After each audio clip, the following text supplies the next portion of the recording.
Mean राशि वालों, 24 अक्टूबर से बुध आपके नवम भाव में आ रहे हैं और 28 अक्टूबर से मंगल आपके नवम भाव में और वृश्चिक राशि के अंदर गोचर कर रहे हैं।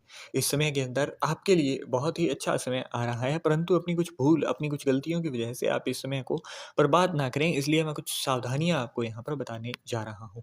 आपके भाग्य भाव में मंगल का प्रवेश होना यहाँ पर आपके लिए बहुत ही फेवरेबल एक टाइम पीरियड लेकर आ रहा है, जिसके अंदर अगर आपके बहुत लंबे समय से काम अटके हुए थे तो वो भी होंगे।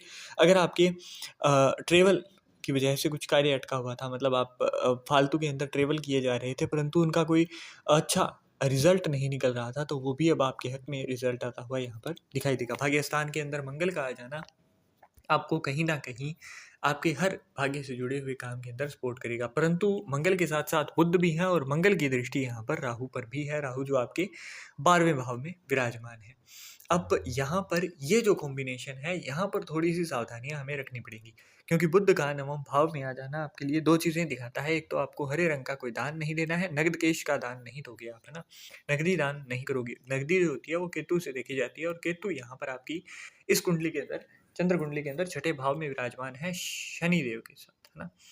तो यहाँ पर इसलिए शुक्र के साथ, तो यहाँ पर आपको इसलिए नकदी का दान नहीं करना है। अगर नकदी का दान करोगे तो यहाँ पर आपके कर्ज का बढ़ बढ़ोतरी आपको देखने को मिलेगी। अब ऐसे लोग जिनका कर्ज चढ़ रहा है पहले से, तो वो आप नहीं चाहोगे कि आपका ऐसा कुछ हो। यहाँ पर आपको हरे रंग की चीज़ों का दान नहीं देना है। आप दान क्या कर सकते हो?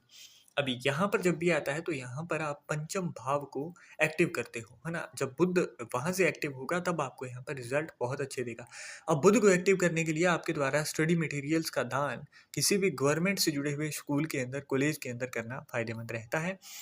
और यहाँ पर भी कैश के अंदर दान नहीं देना है। मंगल नवम भाव में है और बुध के साथ है, तो यहाँ पर अपनी वाणी के ऊपर आपको कंट्रोल रखना है। अपने सिबलिंग्स के साथ लड़ाई झगड़े से बचाव करना है। जब भी नवम भाव में मंगल आते हैं तो ऐसे में आपकी अपने फादर के साथ जो रिलेशंस होते हैं, जो अंडरस्टैंडिंग होती है, उसके अंदर दिक्कतें देखने को मिलती हैं, प्रॉब्लम्स देखने को मिलती हैं। तो यहाँ पर जहाँ तक हो सके आपको किसी भी प्रकार के द्वेष भाव, वैर भाव से बचना है और उसके लिए आपको किसी भी तरीके के लड़ाई झगड़े से परहेज़ यहाँ पर करना आवश्यक रहेगा।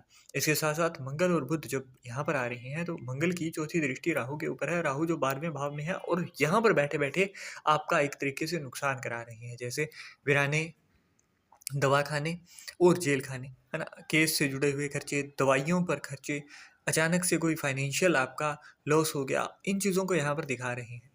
तो जब भी इस भाव में आए और ऐसे में अगर आपके घर के अंदर साउथ ईस्ट डायरेक्शन को, क्योंकि फोर्थ आप जब एस्पेक्ट 12वें भाव में जा रहा है तो यहाँ पर राहु का जिस जगह प्लेसमेंट है 12वां भाव, उससे हम साउथ ईस्ट डायरेक्शन को देखते हैं, जिसके ऊपर रूलिंग होता है शुक्र और मंगल का। तो यहाँ पर दृष्टि जाने की वजह से आपको दो चीज़ों का खास तौर पर ध्यान रखना है कि आपके घर के साउथ ईस्ट डायरेक्शन यानी कि आग्नेय कोण के अंदर टॉयलेट बाथरूम ना हो। अगर है तो वहाँ पर आपको, या तो टॉयलेट है तो उसकी सीट के चारों ओर आप रेड कलर का टेप लगा सकते हो, सेलो टेप, है ना? 10 रुपए के अंदर आपका इलाज हो जाएगा। अगर यहाँ पर ये कार्य ना कर पाएँ, जैसे कि अगर आप बाथरूम वगैरह है, तो वहाँ पर आप हल्दी के अंदर हल्दी की 4 गांठें लोगे और उसको पीले रंग के वस्त्र के अंदर ले जाकर वहाँ पर बाँध दोगे, तो उससे आपका फ़ायदा होगा। और यहाँ पर मौन रहा जाता है ना? आपके मंगल की वजह से आपके कार्य बनेंगे, परंतु राहु 12वें भाव में बैठा है, तो इसके लिए यहाँ पर एक कहावत है लाल किताब के अंदर कि चुप समाधि दौलत बेशुमार। मतलब जितना ज़्यादा आप चुप्पी साध कर रखोगे, जितना ज़्यादा आप शांत रहोगे, उतना ज़्यादा अच्छा रहता है। क्यों कहा जाता है ये? उसका भी यहाँ पर लॉजिक अगर देखें तो यहाँ पर जब भी राहु छठे भाव में होगा, 12वें भाव में होगा, तो मतलब केतु आपका छठे भाव में है। छठा भाव जिससे हम कर्ज को देखते हैं, ऋण को देखते हैं, आपके दुश्मनों को देखते हैं। तो छठे भाव में जब भी केतु आता है, तो यहाँ पर आपके छुपे हुए दुश्मन क्रिएट करता है ये। छुपे हुए दुश्मन मतलब आपके सामने आपके मित्र जैसा व्यवहार कर रहे हैं, मित्रवत व्यवहार है उनका आपके सामने। परंतु जैसे ही आपने पीठ की, वैसे ही आपके लिए कुछ ना कुछ षड्यंत्र रचना, है ना? आपके लिए कुछ बुरा सोचना, आपके लिए कुछ बुरा करने की मंशा के साथ ये प्लानिंग करते रहते हैं। तो ऐसे में अगर आप अपने ही राज़, अपनी ही चीज़ों को सबके सामने रखते जाएँगे, तो यहाँ पर ये नेगेटिव इम्पैक्ट डालेगा।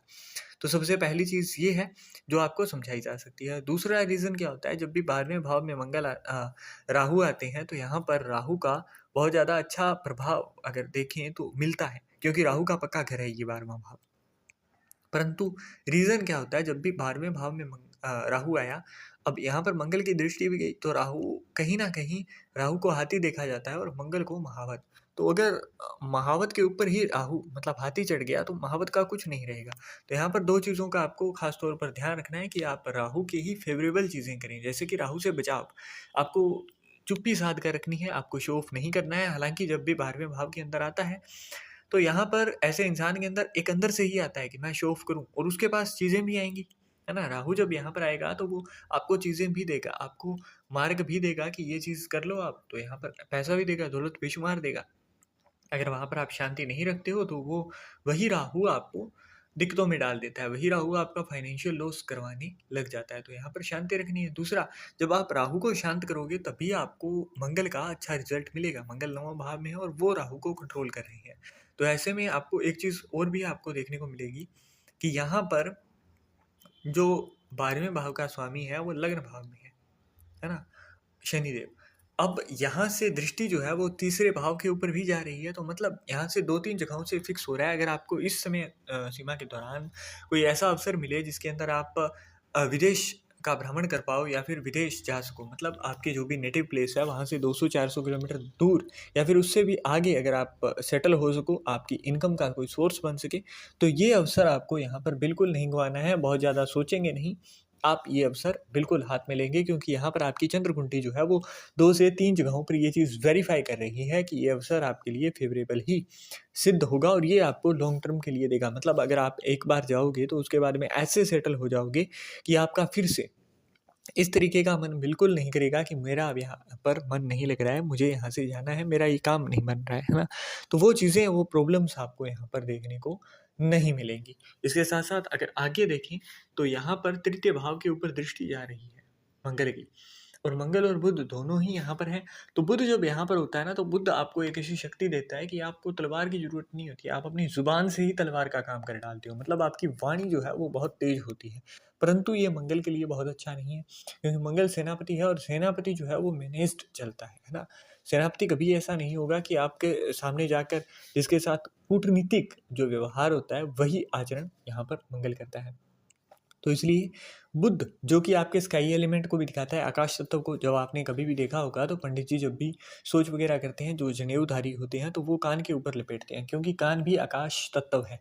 तो यहाँ पर आपको सुनने की आदत डालनी है, आपको ऑब्जर्व करने की आदत डालनी है। जितना ज़्यादा कम बोलोगे उतना ही ज़्यादा बुध अच्छा रहेगा, और बुध अच्छा रहेगा तो यहाँ पर नकदी भी बढ़ेगी और यहाँ पर आपको आपके भाग्य का साथ मिलेगा। बुध जो है लाल किताब के अकॉर्डिंग सर्वशक्तिमान होता है। मतलब अगर कुंडली के अंदर बहुत कुछ भी फेवरेबल नहीं है तो भी बुध अकेला है तो बुध बुद्धि है ना? बुद्धि अगर चाहिए तो यहाँ पर आपको इस चीज़ के अंदर खास तौर पर ध्यान देना है कि आप ज़्यादा से ज़्यादा ऑब्जर्व करेंगे, शांत रहेंगे।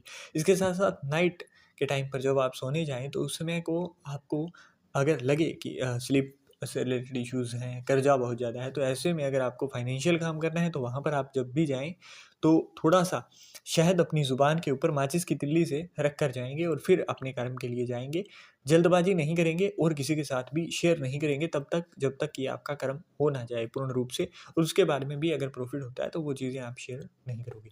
इसके साथ-साथ अगर आगे बात करें तो यहाँ पर मंगल का इस भाव के अंदर आ जाना और राहु के ऊपर दृष्टि होना, अगर आपको बार-बार कर्जा बहुत ज़्यादा हो रहा है तो यहाँ पर आपको लाल रंग की कोई पोटली लेनी है ना? सूती वस्त्र, उसके अंदर 400 ग्राम सौंफ डालोगे, उसको तकिए के नीचे रखोगे, वो चीज़ आपके लिए फ़ेवरेबल होगी, क्योंकि यहाँ पर अब मंगल भी प्रबल है, तो ये समय हमें बिल्कुल भी हाथ से नहीं जाने देना है। मंगल 9वें भाव में है, तो यहाँ पर आपको चीज़ें जो हैं वो अवसर आपको बार-बार मिलेंगी। ये चीज़ें मिलेंगी कि आपके लिए हर चीज़ वेल प्लान्ड हो रही है, परंतु उन्हीं को मिलेगी जो कि सात्विक आचरण का यहाँ पर निर्वाह कर रहा होगा। मतलब आप नॉन-वेज और ड्रिंक से दूर रहेंगे और पर नारी, पर स्त्री से जो है आपका संबंध थोड़ा-सा पवित्रता के साथ बनाकर रखेंगे, है ना? बिल्कुल पवित्र आचरण यहाँ पर आपको करना होता है। वहीं अगर ऐसे में आप चीज़ों को थोड़ा-सा पंक्चुअलिटी के साथ करना शुरू करते हैं, तो वो चीज़ भी आपके लिए फ़ायदेमंद है। और यहाँ पर तांबे के लोटे के अंदर अगर आप जल और जल के अंदर थोड़ा-सा गुड़, उसके अंदर हल्की-सी जो चने की दाल आती है, वो डालकर उसको आप यहाँ पर जब सुबह-सुबह के समय पर सूर्य देव को अर्पित करते हैं। तो यहाँ पर गवर्नमेंट से जुड़े हुए कर्म भी आपके होंगे और इसके साथ साथ आपके भाग्य को और भी ज़्यादा सहारा मिल जाता है, क्योंकि राजा को जब सेनापति का साथ मिलेगा तो आवश्यक तौर पर आपको अच्छे फायदे देगा। और यहाँ पर जो बुध है वो भी सूर्य के साथ मित्रवत व्यवहार करते हैं, तो यहाँ पर एक कोऑर्डिनेशन बैठ जाता है ना। और सूर्य जो है वो भी आपके तुला राशि के अंदर है, तो मतलब 8th हाउस के अंदर है, उनको भी थोड़ा सपोर्ट यहाँ पर नवम भाव से मिल जाएगा। तो यहाँ पर आपको ओवरऑल जो रिज़ल्ट है वो अच्छा मिलेगा। ये समय आपके लिए कंपटीशन के लिए अगर आप प्रिपरेशन कर रहे हो, आप लंबे टाइम से लगे हुए हो कि आपका कोई भी कॉम्पिटिटिव एग्ज़ाम हो या फिर आपका कोई भी वर्क प्लेस के ऊपर कंपटीशन है जहाँ पर आपको प्रमोशन चाहिए, उसके अंदर भी फेवरेबल है।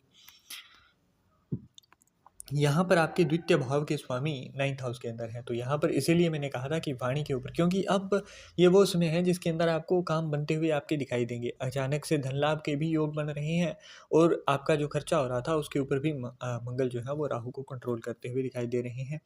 तो इसलिए ये जो समय है आपको बिल्कुल भी जो सावधानियाँ आपको बताई गई हैं उनका आचरण करना है, बिल्कुल भी ये समय नहीं गँवाएँगे आप, आपसे यही आशा है। क्योंकि हर तरीके से अब ये जो समय है 28 अक्टूबर से 7 दिसंबर तक का आपके लिए पूरा फ़ेवर के अंदर आकर, मतलब ये ऐसा है कि ईश्वर खुद आपकी झोली के अंदर चीज़ें डाल रहे हैं। अब आप अपनी गलतियों की वजह से उस चीज़ को ख़राब करें, तो ऐसा नहीं होना चाहिए। और ज्योतिष आपको इन्हीं चीज़ों के अंदर ही मार्गदर्शन करने के लिए बना है। तो आशा करते हैं जो भी आपके लिए बताया गया है आप उस चीज़ के ऊपर पूर्ण रूप से ध्यान देंगे।